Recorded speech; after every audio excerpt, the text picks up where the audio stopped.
welcome to this video. So in today's video I'll cover chapter number 1 for class ninth, and it's from social science. Then book is NCRT, so I'll cover the whole chapter, and I'll also show you some amazing images which will help you to remember this chapter. So let's talk about India, size and its location. So start करते हैं. So this is a world map. ठीक है, और इसमें ये जो part है ये है हमारा इंडिया. सो आज हम इसकी लोकेशन के बारे में, इसके साइज के बारे में ही बात करेंगे, इसकी नेबरिंग कंट्रीज के बारे में भी हम लोग बात करेंगे. सो आप लोगों ने इसको ध्यान से समझना है. अगर किसी बच्चे को कोई डाउट होगा तो प्लीज़ कमेंट डाउन करना, और इससे आगे मैं और काफ़ी वीडियोस लेकर आऊँगी. और इसमें एक बार और बता दूँ मैं आपको, इसके रिलेटेड मैं आपको क्वेश्चंस भी साथ के साथ बताते जाऊंगी, जो कि आपकी हेल्प करेंगे कि आपको ये चैप्टर वीडियो देखते वक्त ही याद हो जाए. So it will definitely help you. So ध्यान से देखिएगा. India is one of in ancient civilization in the world. India जो है हमारा, वो बहुत ज़्यादा पुराना मतलब वर्ल्ड में सिविलाइज्ड कंट्री है. ठीक है, it has achieved multi faceted socio economic progress during the last 5 decades. Decades का मतलब क्या है? अब देखिए, आप लोगों को ये सब बातें भी क्लियर होनी चाहिए कि डिकेड्स का मतलब क्या है. डिकेड होता है 10 ईयर्स. ठीक है, यानी कि ये बात कर रहा है 5 डिकेड्स, यानी कि 5 10 50, यानी कि 50 ईयर्स के बारे में. ठीक है, सो इंडिया ने बहुत ज़्यादा प्रोग्रेस की है अपने इकोनॉमिक प्रोग्रेस में, जैसे कि economic and finances, living condition में बहुत ज़्यादा सुधार आ चुका है, एजुकेशन में, health and science and technology. Science and technology के बारे में आप लोग जानते हो हम कितने ज़्यादा एडवांस हो चुके हैं. सो there are so many engineers and so many doctors these days. So it's all work because India ने प्रोग्रेस किया है. ठीक है, सो देखते हैं आगे. It has move forward displaying remarkable progress in the field of agriculture. चाहे वो बात हो एग्रीकल्चर की, जहाँ फिर इंडस्ट्री की, जहाँ फिर टेक्नोलॉजी की, जहाँ फिर वो बात हो इकोनॉमिक डेवलपमेंट की, तो इंडिया ने हर साइड में ही अपना प्रोग्रेस किया है. ठीक है, so India has also contributed significantly to making the world history. और इंडिया ने वर्ल्ड हिस्ट्री को क्रिएट करने में भी बहुत ज़्यादा अपना जो पार्ट है वो दिया है. ठीक है, सो अब देखते हैं हम इंडिया इंडिया को. India is a vast country. जैसे हम सबको पता है, India is a vast country lying entirely in the northern hemisphere. अभी आप लोगों को ये सब बातें क्लियर होनी चाहिए कि नॉर्दर्न हेमिस्फीयर क्या है और सदर्न हेमिस्फीयर क्या है. ठीक है, सो मैं आपको अभी शो करती हूँ कि नॉर्दर्न हेमिस्फीयर और सदर्न हेमिस्फीयर. जैसे कि आप लोग इस बच्चे के हाथ में देख रहे हो, इसने एक ग्लोब पकड़ रखा है. ठीक है, ये आपको एक blue, dark blue line show हो रही है, ये है हमारी इक्वेटर. सो इसका जो अप पार्ट है वो हमारा नॉर्दर्न हेमिस्फीयर आएगा, और जो डाउनवर्ड पार्ट है, जो हमारा नीचे का पार्ट है, वो है हमारा सदर्न हेमिस्फीयर. ठीक है, सो अर्थ को एक्चुअली हम 4 पार्ट्स में डिवाइड करते हैं, वो मैं आपको आगे चलकर बताऊंगी कैसे करेंगे. सो ये हमने याद रखना है कि इंडिया है जो, वो एंटायरली पूरी कंट्री हमारी नॉर्दर्न हेमिस्फीयर में है, उसका कुछ भी पार्ट साउथ में नहीं जाता.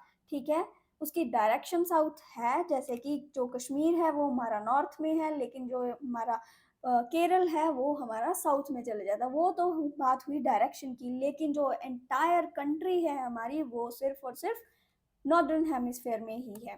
ठीक है, ये देख सकते हो आप लोग, ये है हमारी इक्वेटर. ठीक है, और इसमें ये है एशिया, ये वाला पार्ट एशिया का है, और इसमें ये है हमारा इंडिया. ठीक है, सो आई होप आप लोगों को ये बात क्लियर हो गई होगी.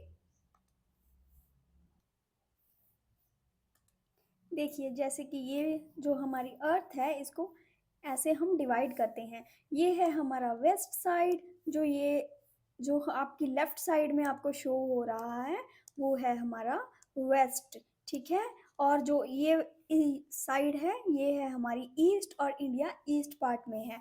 और अगर इस फिगर को देखें तो जो अपवर्ड है वो हमारा नॉर्दर्न हेमिस्फीयर है, और जो डाउन में है वो हमारा सदर्न हेमिस्फीयर है. So India is entirely in the northern hemisphere, India इस पार्ट में है, और इंडिया जो है वो देखिए ऐसे है ना ये। सो ये वेस्ट है, ये ईस्ट है। सो इंडिया नॉर्दर्न पार्ट में है और ईस्ट में भी है, ठीक है, तो नॉर्थ ईस्ट में है अगर हम पूरे वर्ल्ड में देखें। सो आगे चलते हैं। देखिए, the main land extend between the latitude 8 degree 4 minute north and 37 degree 6 minute north and longitudes 68 degree 7 minute east and 97 degree 25 minute east. देखो, अब मैंने आपको ये डायग्राम शो किया, एक इमेज शो की है। देखिए, ये है इंडिया का वेस्ट, ये जो साइड है हमारी ये वेस्ट है, ये है हमारा ईस्ट, और ये है हमारा नॉर्थ, और ये है साउथ। जो हमारा स्टैंडर्ड मेरिडियन है वो सेंटर में है। ये यहाँ पर जो टाइम होता है, सो इंडिया उस टाइम को पूरी कंट्री के लिए मान रहा है, ठीक है। सो वेस्ट में जो हमारी पॉइंट है वो आता है हमारा 68 डिग्री 7 मिनट ईस्ट में, ठीक है। ईस्ट, अभी मैंने यहाँ पर वेस्ट लिखा लेकिन यहाँ पर ईस्ट है। मैंने अभी आपको बताया था कि जो इंडिया है वो नॉर्थ ईस्ट पार्ट में आती है। जो अर्थ है, ये देखिए, ये अगर इस अर्थ को मैं ऐसे डिवाइड कर दूं तो इसका ये साइड वेस्ट रह जाता है और ये east. So India east north, north east में आएगी। सो याद रखिएगा। सो इसलिए जो हमारा जो वेस्ट का पॉइंट है वो हमारा 68 डिग्री 7 मिनट ईस्ट में है, और जो ईस्ट का पॉइंट है हमारा वो है 97 डिग्री 25 मिनट ईस्ट में। और अगर हम लोग बात करें लैटिट्यूड की, जो, और एक बात बता दूं आपको, लैटिट्यूड हैं जो वो हमारे वर्टिकल होते हैं, और जो लॉन्गिट्यूड्स हैं वो हमारे हॉरिजॉन्टल होते हैं। सो इसमें डिफरेंस आप लोग याद रखिएगा। एक और बात बता देती हूँ मैं आपको, अगर लैटिट्यूड याद रखने का तरीका है, लैटिट्यूड है जैसे कि रेन है, वो जो रेन है वो वर्टिकल डाउनवर्ड आती है, ठीक है। सो लैटिट्यूड रेन से याद रखो, रेन डाउनवर्ड होगी, लैटिट्यूड मतलब लॉन्ग वाला है, ठीक है। और जो लॉन्गिट्यूड है वो हमारी हॉरिजॉन्टल बार्स होती हैं, ठीक है, जो फिर वो क्या होती हैं, इस प्रकार में होती हैं। सो इससे आप लोग याद रखिएगा। सो बात करते हैं नॉर्थ की। नॉर्थ में जो हमारा लैटिट्यूड है वो है 37 डिग्री 6 मिनट पे, और जो साउथ में है वो है हमारा 8 डिग्री 4 मिनट्स पे। सो आप लोगों ने ये बात याद रखनी है, क्योंकि इसके रिगार्डिंग आपको बहुत सारे क्वेश्चंस भी आएंगे जो कि मैं आपके कवर जरूर करूंगी, साथ के साथ भी करूंगी, लेकिन पहले हम इसको थोड़ा समझ लेते हैं। अब ये देखिए, अगर हम मैप में देखें तो ये है हमारे लॉन्गिट्यूड और लैटिट्यूड की रिप्रेजेंटेशन, ठीक है। सो आगे चलते हैं। द ट्रॉपिक ऑफ कैंसर, जो ट्रॉपिक ऑफ कैंसर है वो इंडिया को सेंटर से क्रॉस करते हुए जाती है, ठीक है। इसके रिगार्डिंग भी आपको क्वेश्चन आएगा कि कौन कौन से स्टेट्स को वो क्रॉस करती है। सो आप लोगों ने इसका भी आंसर याद रखना है। The Tropic of Cancer that is 23 degree 3 minute north divide the country into almost two equal half. आप लोगों ने याद रखना है, it is not exactly dividing the country into two equal half, but it is almost divide into the two parts. So ये जो हमारा part है ये नॉर्थ का पार्ट है, और जो ये वाला पार्ट है हमारा साउथ का पार्ट है, ठीक है। सो आगे चलते हैं। देखिए, to the southeast and southwest of the mainland lie the Andaman and Nicobar Island and the Lakshadweep Island in Bay of Bengal and Arabian Sea respectively. So हम लोग एक और बात कर लेते हैं। देखिए, इंडिया है, जो इंडिया के जो ईस्ट साइड में हमारे पास दो आइलैंड आ जाते हैं, अंडमान एंड निकोबार, और इसके वेस्ट साइड में हमारे पास आता है लक्षद्वीप आइलैंड। सो जो लक्षद्वीप है वो है हमारा अरेबियन सी में, लेकिन जो अंडमान एंड निकोबार है वो हमारा बे ऑफ बंगाल में है। सो आप लोगों ने ये बात का खास ध्यान रखना है और इसको याद भी रखना है, क्योंकि इसके रिगार्डिंग भी आपको क्वेश्चंस आएंगे। सो आप लोग जब भी चैप्टर समझ रहे होते हो तो उसके साथ साथ उसके क्वेश्चंस को नोट डाउन करते जाइएगा, और कि किसके रिगार्डिंग क्वेश्चन आ सकता है आप उस चीज़ को हाईलाइट कर लीजिए। सो आपको वो हेल्प देगा, और आपको याद करने की ज़रूरत नहीं पड़ेगी, और पिक्चर्स को दिमाग में रखोगे तो आप लोग डेफिनेटली आंसर कर पाओगे। So to the southeast and the southwest of the mainland lie the Andaman and Nicobar Island and the Lakshadweep Island in the Bay of Bengal and Arabian Sea respectively. So ये था हमारा इसके regarding. Next देखिए, do you know the southernmost point of the India Union? It's Indra Point, got submerged under the seawater in 2004 during the tsunami. 2004 में tsunami आने के कारण जो हमारा इंदिरा पॉइंट है वो सबमर्ज हो गया था अंडर द सी. वो जो अंडर द सी कहाँ पे बोल रही हूँ मैं बात कर रही हूँ अंडमान एंड निकोबार की. वहां पे था हमारा जो पॉइंट था इंदिरा पॉइंट, वो सबमर्ज हो गया हमारा बे ऑफ बंगाल में. So that was a southern most point of India. तो आप लोगों ने याद रखना है. ये देखिए उसकी आफ्टर और बिफोर इमेजेस हैं. ये पहले हमारा इंदिरा पॉइंट था जो वो यहाँ पर था, लेकिन 2004 के सुनामी के बाद ये जो हमारा पूरा पार्ट है ये कहाँ चला गया? Under the sea. So next बात करते हैं इंडिया के साइज के बारे में. The land mass of India has an area of 3.28 million square kilometre. जो हमारा इंडिया का एरिया है लैंड मास के अकॉर्डिंग वो कितना है? 3.28 million square kilometre. India total area accounts, इसका जो टोटल अगर हम परसेंटेज में बात करें कि पूरे वर्ल्ड में इंडिया की जो लैंड है वो कितनी है, तो वो है 2.4%. ठीक है, आई होप आप लोगों को समझ लग रहा होगा. देखिए, it is clear that India is the seventh largest country of the world. और जो इंडिया है वो हमारा सेवेंथ लार्जेस्ट कंट्री है. ये आप लोगों को बात पता होगी. अगर नहीं पता है तो मैं आपको एक बार चार्ट दिखाऊंगी, आप लोगों को उसको ध्यान से देखिएगा. आप लोगों को उसमें से क्वेश्चन आ सकता है कि कौन सी कंट्री है जो वो फर्स्ट नंबर पे आती है, कौन सी सेकंड नंबर पे आती है, और इंडिया कौन से नंबर पे आता है. सो आप लोगों ने ये बात भी याद रखनी है. अभी मैं आपको शो करती हूँ इसका बार चार्ट. सो देखिए, ये है हमारा बार चार्ट जिसमें हमें बताया गया है कि इंडिया का जो पोजीशन है वो कितना है. सो देखिए, ये है हमारा रशिया जो कि फर्स्ट नंबर पे है, और कनाडा सेकंड पे, USA third, China fourth, Brazil fifth, Australia sixth and India is on seventh number. याद रखना है आपने. It is clear that India is the seventh largest country of the world. So India कौन से number पे आता है? सेवेंथ नंबर पे. सेवेंथ लार्जेस्ट कंट्री है पूरे वर्ल्ड में. अगर आप लोग देखोगे यहाँ पे हमारा इंडिया है, तो ये वर्ल्ड में पूरे में सेवेंथ नंबर पे लार्जेस्ट कंट्री है. ठीक है.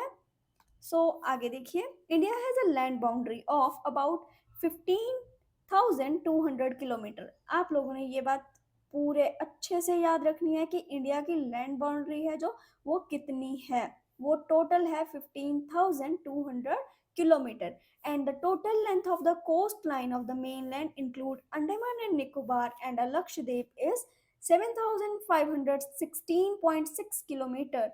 देखिए, इसमें बात हो रही है इंडिया के बाउंड्री की. सो जो इंडिया की बाउंड्री है, जैसे कि हमने यहाँ से स्टार्ट किया, ये पूरा अगर हम काउंट करते हैं तो इसकी जो लैंड बाउंड्री है वो है हमारी 15,200 किलोमीटर. अब देखिए, इंडिया है जो वो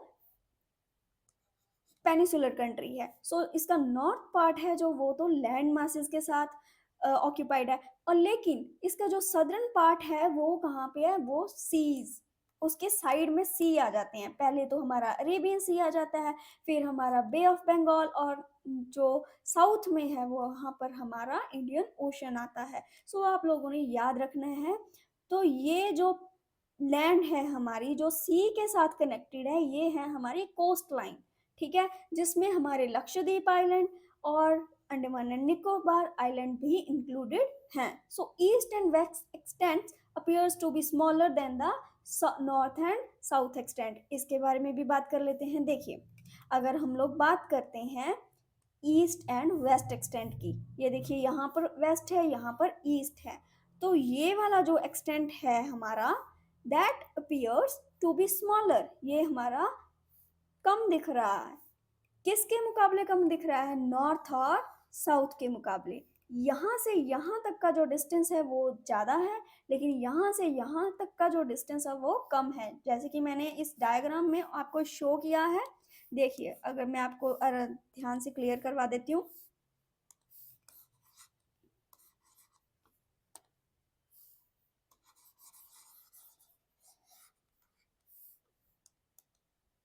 देखिए, ये है नॉर्थ एंड साउथ। अगर हम बात करें नॉर्थ एंड साउथ की, तो यहाँ से जो यहाँ तक का डिस्टेंस है वो है हमारा 3214 किलोमीटर। लेकिन अगर हम लोग ईस्ट टू वेस्ट साइड में ट्रेवल कर रहे हैं तो हमारा जो डिस्टेंस आता है वो आता है 2933 किलोमीटर।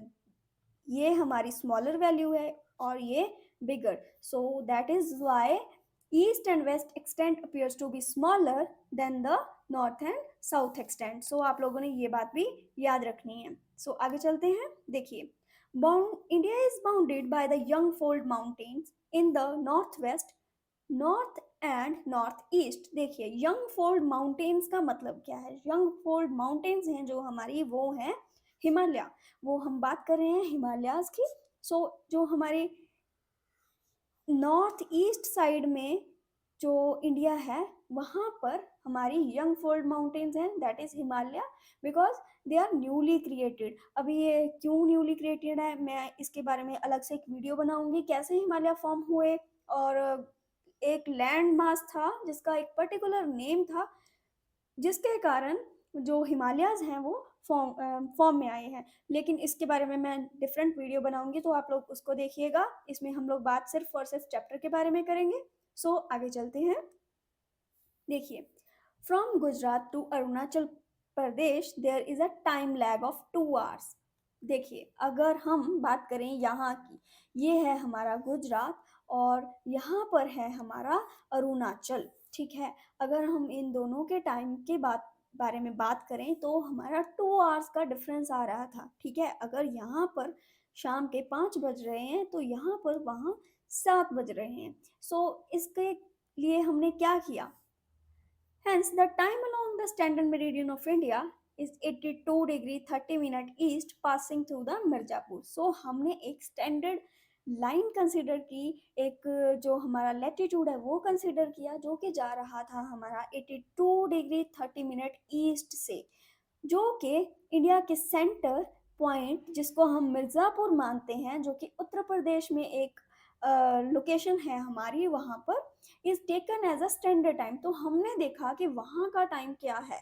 जब हम यहाँ पर 5 है, यहाँ पर 7 है, तो यहाँ पर कितना टाइम है? जो टाइम हमें यहाँ पर दिखाई दिया तो हमने इंडिया को वो टाइम लेने के लिए मना लिया। सो फिर हमने कौन सा टाइम कंसीडर किया? हमने टाइम कंसीडर किया जो यहाँ पर हमें मिला। सो पूरा इंडिया उस टाइम फ्रेम को ही फॉलो कर रहा है। सो आप लोगों ने ये बात भी याद रखनी है।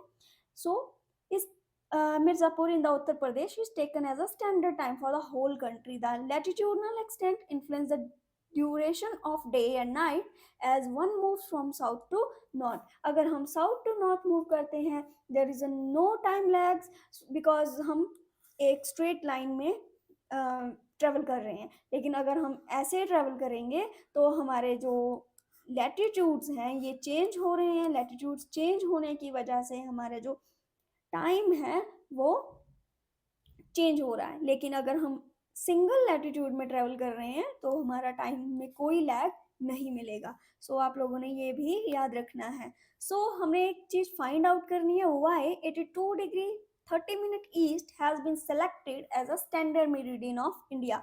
अभी मैंने आपको इसका आंसर बताया है, आप लोग इसका आंसर मेरे को ज़रूर दीजिएगा कमेंट्स में। अगर किसी बच्चे को इसका आंसर नहीं पता चला तो मेरे को प्लीज़ बताइएगा, मैं डेफिनेटली उसका भी आंसर दूंगी। लेकिन पहले आप एक बार खुद ट्राई कीजिएगा। So second question is, why is the difference between the duration of day and night hardly felt at Kanyakumari but not so in a Kashmir? So हमने इस क्वेश्चन का भी आंसर देना है। सो चलते हैं नेक्स्ट स्लाइड पर। The Indian land mass has a central location. जो इंडिया का हमारा लैंड मास है उसकी एक सेंट्रल लोकेशन है between the East and the West Asia. India is a southward extension of an Asian continent. जो हमारा इंडिया है वो साउथवर्ड एक्सटेंशन है एशियन कॉन्टिनेंट की। ये देखिए, ये है हमारा एशिया। सो मैंने आपको बताया था, देखो ये है हमारा नॉर्दर्न हेमिस्फीयर, ये पूरा हमारा नॉर्दर्न हेमिस्फीयर आ गया। ये नीचे वाला जो है ये है हमारा सदर्न हेमिस्फीयर, ये वाला सदर्न हेमिस्फीयर है। और ये हमारा वेस्टर्न हेमिस्फीयर है और ये हमारा ईस्टर्न हेमिस्फीयर है। सो जो इंडिया है वो हमारा नॉर्थ ईस्ट में आता है, ठीक है। और अगर हम बात करें इसकी डायरेक्शंस की, तो ये पार्ट, अगर हम नॉर्थ ईस्ट में भी बात करें डायरेक्शंस की, तो ये रशिया हमारा नॉर्थ में आएगा और जो इंडिया है वो आएगा हमारा साउथ में। दैट इज वाई उसने बताया कि साउथ वर्ड एक्सटेंशन है उसकी एशिया में। यानी कि अगर हम कॉन्टिनेंट के अकॉर्डिंग देखते हैं तो जो हमारा इंडिया है वो साउथ की साइड में आएगा, नॉर्थ की, ओके, नॉर्दर्न हेमिस्फेयर के साउथ साइड में आता है। सो आप लोगों ने कंफ्यूज नहीं होना। अगर किसी बच्चे को कोई भी डाउट होगा तो प्लीज मेरे से आप लोग पूछ सकते हो, मैं डेफिनेटली आपको आंसर दूंगी उसका। सो आगे चलते हैं। देखिए, the Deccan peninsula protrudes into the Indian Ocean, thus helping India to establish close contact with the West Asia, Africa, and Europe from the western coast, and with the southwest East Asia from the southern coast। अभी इसके बारे में देखिए क्या है बात, मैं आपको एक डायग्राम में शो करती हूँ।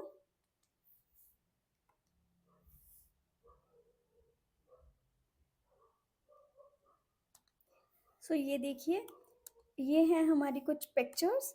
इसमें उसने बताया है, जैसे कि उसने बोला है कि जो the Deccan peninsula protrudes Indian ocean, thus helping India to establish close contact with the West Asia। हम वेस्ट एशिया से अपने अच्छे रिलेशंस बना सकते हैं। Africa and Europe from the western coast and the south coast से हम अपने ईस्ट एशिया के साथ अच्छे रिलेशंस बना सकते हैं। जैसे कि ये देखिए आप, हमारा इंडिया है। अगर हम इस साइड की बात करें तो हमारी ये साइड आती है वेस्ट की, ठीक है। ये कौन सी साइड आएगी हमारी, वेस्ट की। देखिए ये है वेस्ट। तो वेस्ट के ज़रिए, वेस्ट साइड से हम लोग अपने अच्छे रिलेशंस बना सकते हैं यूरोप से। और हमारा दूसरी था जो वो था अफ्रीका, ठीक है। लेकिन अगर हम लोग बात करें साउथ की, और सॉरी ईस्ट साइड की, ईस्ट साइड से हम लोग अपना नेबरिंग कंट्रीज के साथ भी अच्छा रिलेशन बना सकते हैं, जैसे कि चाइना और हमारा ऑस्ट्रेलिया एंड अदर कंट्रीज, बहुत सारी वो और कंट्रीज हैं यहाँ पर। सो आगे देखते हैं। No other country has a long coastline, कोई भी ऐसी और कंट्री नहीं है जिसके पास इतनी लंबी कोस्ट लाइन हो। The Indian ocean as an India has, and indeed it is India's eminent position in the Indian Ocean which justifies the naming of an ocean after it।